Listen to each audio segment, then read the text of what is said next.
ஊடகங்கள் பத்திரிகைகள் உண்மை செய்தியை போட்டாலே திமுக இருக்கும் இடம் தெரியாமல் போய்விடும் என்று இபிஎஸ் தெரிவித்துள்ளார். சென்னை கண்ணகி நகரில் நடந்த அதிமுக பொதுக்கூட்டத்தில் அக்கட்சியின் பொதுச் செயலாளர் இபிஎஸ் கலந்து கொண்டு பேசினார். அவர் கூறியதாவது: அரசுக்கும் வருமானம் இல்லாத போதும் கொரோனா காலத்தில் அதிமுக ஆட்சியின் போது ரூபாய் 36,000 கோடியை மக்களுக்காக செலவு செய்தோம். அதுபோக 11 மாதம் ரேஷன் கடையில் சர்க்கரை, அரிசி கொடுத்தோம். இப்போது ரேஷன் கடையில் பொருட்களை கிடைப்பதில்லை, அல்வாதான் கொடுக்கிறார்கள்.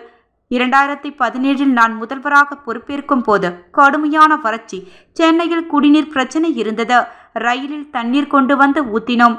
அதுபோன்ற பிரச்சனை உங்களுக்கு இருக்கிறதா? இது ஆட்சியே இல்லை. ஏழை மக்களுக்கு அற்புதமான திட்டமான அம்மா மினி கிளினிக் மூடிவிட்டார்கள். அதிமுக கொண்டு வந்த நல்ல திட்டங்களை நிறுத்துவதுதான் இந்த திமுக அரசின் சாதனை.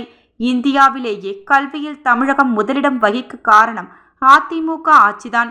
திமுக ஆட்சியில் 132 பேராக இருந்த உயர்கல்வி படிப்போரின் எண்ணிக்கை அதிமுக ஆட்சியில் 154 உயர்த்தினோம். அதிமுக ஆட்சியில் கொண்டு வரப்பட்ட மெட்ரோ ரயில் 2வது கட்ட திட்டத்தை இன்னும் ஏதோ காரணங்கள் சொல்லி திமுக அரசாங்கம் முடிக்காமல் இருந்து வருகிறது.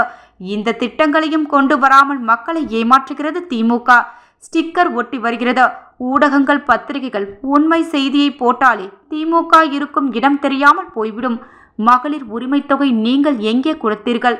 நாங்கள் போராடித்தானே பெற்றுக் கொடுத்தோம். 18 மாதங்கள் நாங்கள் தொடர்ந்து குரல் கொடுத்தோம். 28 மாதங்கள் கழித்து கொடுத்து இருக்கிறீர்கள் முதல்வர் ஸ்டாலின்.